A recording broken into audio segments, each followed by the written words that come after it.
A trend alert story. Guess what people are doing? They're doing a lot to turn back the hands of time. How? Dimpleplasty. That's right. Surgically created dimples. I even had to ask Drew about this one. Yep. AJ is someone who wanted dimples, so she underwent one of these dimpleplasty procedures, and she's joining us now all the way from the UK via Skype.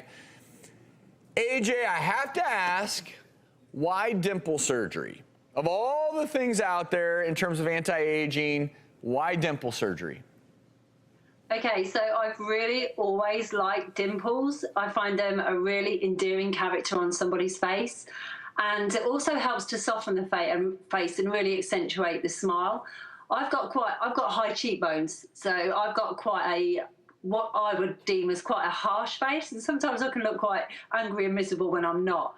And I think dimples, when you smile, they just accentuate that and make your face look softer and friendlier. Well, AJ, obviously you're happy with your surgery, and to each his own. What I want to do is see that dimple when you're not smiling, because that's the difference. When we're born with a dimple, it occurs when you smile. When you create a dimple surgically, it's there all the time. So can you turn to the side and let us see what that looks like when you're not smiling? So she's still okay, so not smiling. So it's pretty subtle. Yeah. But I think it's interesting because dimples are genetic. They're inherited in families, and they're actually due to the length of the muscle. Right. And so this is kind of a way to go inside the mouth and just punch out a little bit of the tissue and the muscle and suture it back together. So I guess it is a new trend under local anesthetic. Well, I mean, here's the post-procedure picture that I saw that I said, no, not for me. Well, that looks like a belly button on your face, but the good news is it does relax. The good news that softened significantly. That stitch pulling it in, you overcorrected, it gave a little bit. I'm surprised how much bruising you got from a relatively minor procedure, but if you're happy that it's a successful operation. Yeah, I do bruise quite easily, so I think anybody else probably wouldn't have to that extreme. I'm a typical English peach. Well, well, AJ, we are certainly happy that you're happy. Thank you so much for coming on the show. How much do these procedures cost?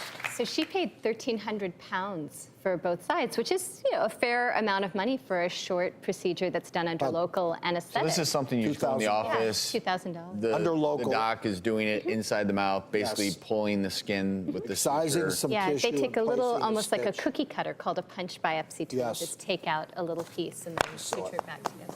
Is there anything that can't be done cosmetically now? I can't wait to see what we're going to be talking about next year. How would I look with those? I saw the first picture, and you have some dimples. I think they're saying part of the reason some people want it is because if you have a very round face, and she alluded to this with the cheekbones, it does create more definition. It makes a little narrower lower face. So, but like you said, to each his own. To each their own. Many tools now. Just make sure you go to someone who knows what they're doing if you choose that.